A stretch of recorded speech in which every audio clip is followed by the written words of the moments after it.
আরেকবার স্বাগত। আপনারা দেখছেন দ্য বিজনেস। আমাদের সাথে স্টুডিওতে আছেন অগ্রণী ব্যাংকের চেয়ারম্যান সৈয়দ আবু নাসের বখতিয়ার আহমেদ। আমি বলছিলাম ইয়াং জেনারেশন প্রশ্ন পাঠায়, র্যাপিড ফায়ার আদলে পাঠায়। আমি আপনাকে ওই আদলেই জিজ্ঞেস করবো, আশা করি আপনারও ভালো লাগবে। প্রথম প্রশ্ন করছি, ব্যাংকিং খাত এখন বেশি ঝুঁকিতে আছে কোনটি নিয়ে, ক্রেডিট রিস্ক নাকি অপারেশনাল রিস্ক?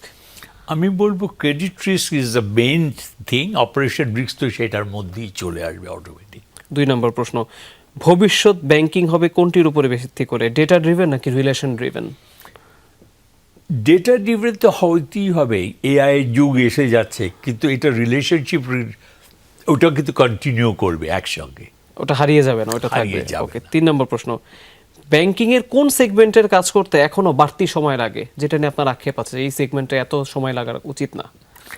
এটা তো ডাটা সেভিংয়ের ব্যাপারে, যে ডাটা রিজার্ভের ব্যাপারে যেগুলো আমাদের প্রবলেমগুলি হচ্ছে, হ্যাকিং হয়ে যাচ্ছে, এগুলি তো একটা এত সেভ করতেই হবে। প্রত্যেকটা অর্গানাইজেশনকে চিন্তা ভাবনা করতে হবে যে এটাকে কীভাবে প্রোটেক্ট করবে। ওকে, চতুর্থ প্রশ্ন, ব্যাংকিং সেক্টরের কোন একটি সমস্যা যেটা নিয়ে আলোচনা কম হয় কিন্তু এর প্রভাব বেশ বড়, কোন সমস্যাটাকে বলবেন? It's a good question. এটা বলবো আমি যে এটা আমাদের ক্যাপিটাল শর্টফল যেটা আছে, এটা কিন্তু কেউ মানতে চায় না। জি, এটা কিন্তু লুকায় থাকতে রাখাটাই তারা পছন্দ করে।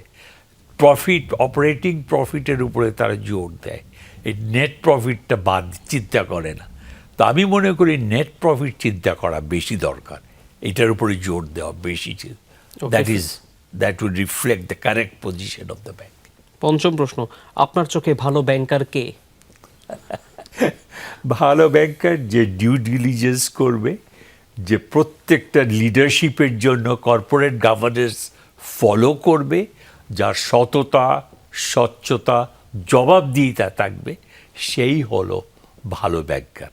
ষষ্ঠ প্রশ্ন, ব্যাংকের কোনো কর্মীকে প্রমোশন দেওয়ার আগে কি যাচাই করেন আপনি?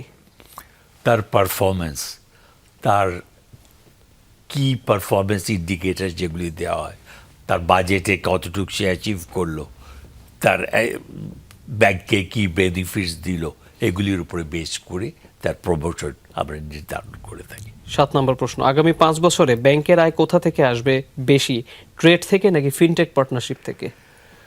ফিনটেক থেকে প্রফিট হবে এটা ঠিকই, কিন্তু trade is the main thing. Commercial lending, trade business, এগুলি হলো main thing to gain profit.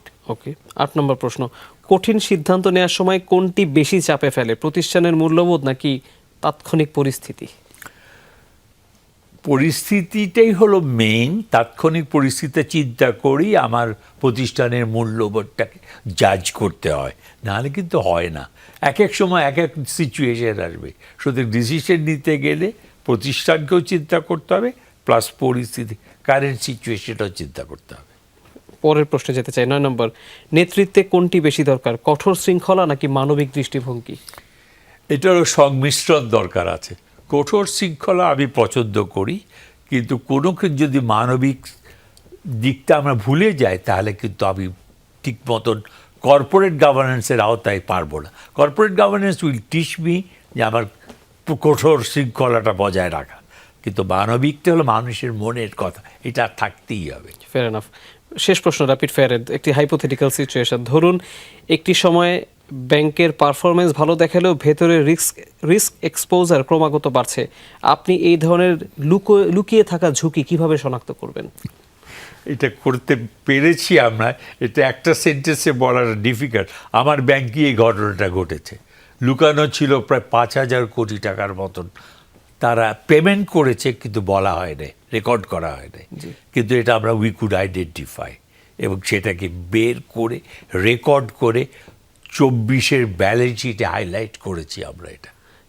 এবং সেটা চ্যালেঞ্জিং ছিল। ইট ওয়াজ ভেরি চ্যালেঞ্জিং। এটা তো বললাম যে এটা not an easy task, it was a very difficult task, কিন্তু করতে পেরেছিলাম আলহামদুলিল্লাহ। তার মানে র্যাপিড ফায়ারের প্রশ্ন ওনার লাইফের এক্সপিরিয়েন্সের সাথে মিলে গিয়েছে। আশা করি যাদের যে উত্তর দরকার তারা সেটি পেয়েছে।